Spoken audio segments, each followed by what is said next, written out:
We're going to go back and talk again about the water-based pre-antiquing medium. But this time, we're going to actually apply it to a finished surface of a frame. It's a way to actually get maybe a frame that's been banged up or tore up. We can maybe refurbish it.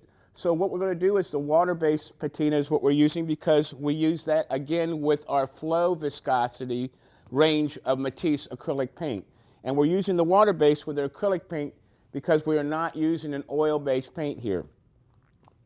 If that was the case, we would be using the different oil antiquing patina.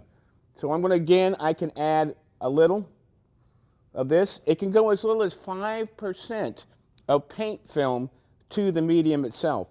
But I'm just going to use this and blend till I get to a range that I want. Of course, you can use more, but I'm just actually going to get this mix that I like. And I'm using actually a raw sienna. A raw sienna or a burnt umber or a wood actually makes a great stain because what I'm trying to do is take an old silver frame and try to maybe give it a little bronze look to it.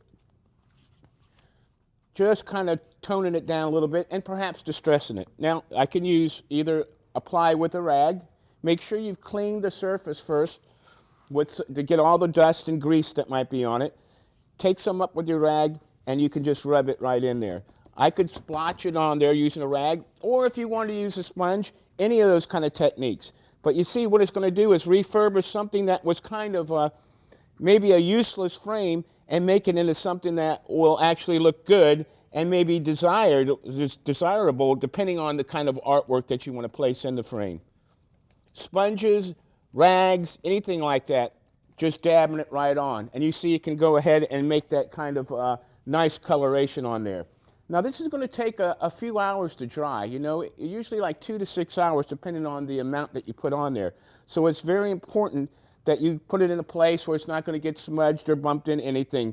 Most acrylics always dry, and you know it just seems like dry to a touch in about a half hour. But in this particular case, this is going to extend the open time by using this medium, so make sure you put it off to the side someplace where it's not going to get affected by somebody bumping into it or rubbing it. Now, I'm actually using a little brush here, and you see that I'm actually making a little bit thicker coating of it. You can use, again, different kinds of brushes. I'm just using the Jerry's Polar Flow 2-inch wash brush. It's one of my favorites I use for quite a bit of applications of all my artwork. But you see it makes that kind of goldy, bronzy stain, and because it's translucent due to the medium, it gives a more interesting effect than if you were just using something like a more expensive gold or silver leafing. But it's just a way to bring back a damaged or a nicked up frame back to life with just a simple application of paint.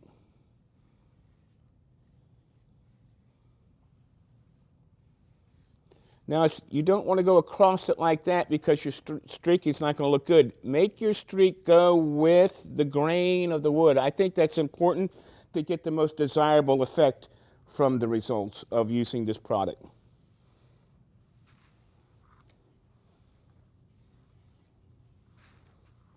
And it's going to dry to a beautiful translucent finish. Add a little bit more there. Because it has a large open time, I can work this product over and over until I get the desired effect. If I go, oh, I want to get a little bit darker tone, not a problem. Just add right on top of what you've done already. Because you can re-streak it because it's still wet. As opposed to a lot of acrylics that will dry so quickly, then once you're done, it kind of scrumbles up and beads up. That's one thing nice about this medium, is that it extends the use almost like an oil-based paint, in that it allows the paint to actually stay open for a very long time. Now, I'm just going to get a tone here that you just can't get with anything else. And the beauty of this is there's over 80 different flow colors that you can use in conjunction. But you probably want to stick to a flow color that's going to be a transparent, because if it's a transparent as opposed to an opaque paint, I think it's going to give you a more desirable effect that you're looking for. Now I just let that sit off, and right when I come to the corners, I'm going to angle my brush and then pull it off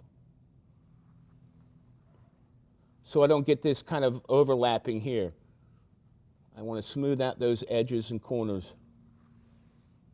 So this is, again, another way of using that antiquing medium to give you a super gorgeous finish and actually bring some life into a frame that you were going, I can't do anything with.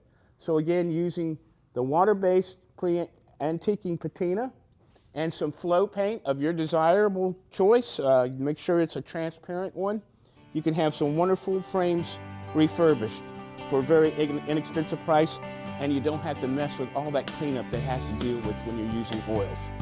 That's another quick lesson. I'm Joe DiGiulio. Thanks for stopping by.